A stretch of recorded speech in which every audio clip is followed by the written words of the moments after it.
What's up, guys? Keys Trade. Today's July 2nd.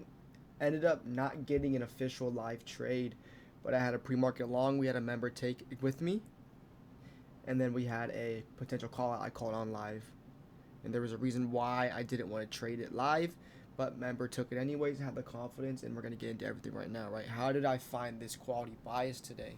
It's gonna come with two different things. Number one is the higher time frames, guys.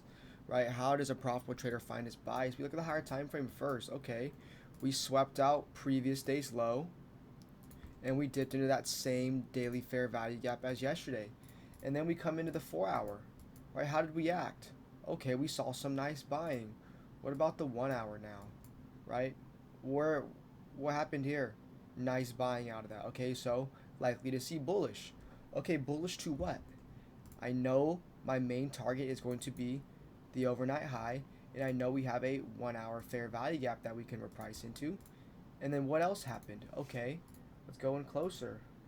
1 minute time frame. Oh yeah, right. We had what? NFP news. Where was that at?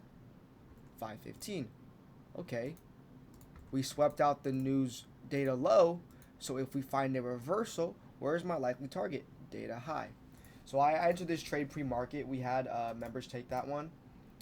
Um, Dom took that pre-market along with me for about 40 points, and then Chris caught those continuation longs I called. Right? Okay, so we swept out data low. We swept into the daily again. We swept previous day's low. What happened? Instant buying, a break of structure, and now what did we leave? An area of interest for me on the 5 minute time frame. Coming into the 1 minute, where did I find my entry? Again, it's always the same, guys. Right? 1 minute fair value gap gets inversed. Again, I could have put my stop at this low, but I just wanted to give it a little more room. And then I got long here. I got a worse entry. I got long at 47s. And then we popped up 40 points right off the open. Boom. Okay. We delivered that data high. How did we act there? We found aggressive. We kept buying. So here was my pre-market, my fault. Here was the long call I called. It's like a break and retest type of look. Right, we see this respected fair value gap, the one that absolutely dumped it down to previous day's low. And there was also a beautiful inverse 5 minute short set up here to that level. But after it being respected, we saw a nice inverse of that level. So I called for a potential long at 685. And Chris ended up taking that setup, and he got long at that level. And then there's plenty of targets. The 1 hour and the what? Pre-market high. Coming in on the 1 minute, right? Could have got a long there. If you would have waited for the inverse, you would have missed out. Or you could have took an aggressive entry here. 1 hour gets hit, and then we hit consolidation highs. London high there. So what was the main reason why I said potentially can get long here, but why did I not take this setup live? There's two different reasons. Number one, I already won. So when I win by myself, I get very picky about the setup I want to take. With the condition, does it make sense to long at the premium? Kind of. But if we go to ES at that same time frame, this is what was throwing me off. Let's look at ES. Where we were going to look to get long at the 5 minute, what the F is ES doing? If ES was breaking aggressively and ES was buying up with NQ, I would have been 100% comfortable saying, let's buy in, everyone get in, let's get long, let's ride this sucker.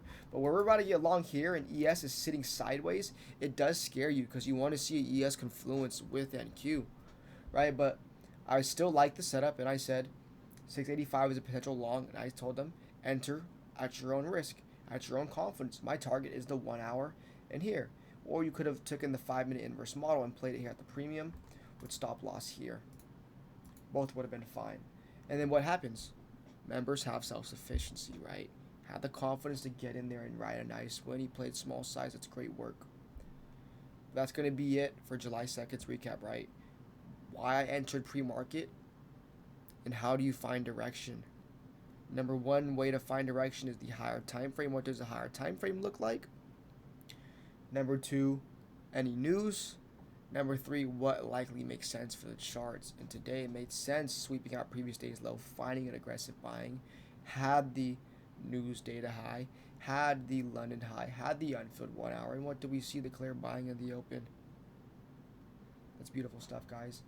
That's going to be for July 2nd. One more day in the week, July 3rd. We're going to play small size. We're going to end off the week strong. Thank you guys for watching. Leave a like, leave a comment, subscribe. And if you want to join the Discord, we have a link at the bottom. We'd be happy to have any and all members. But until next time, guys, peace out.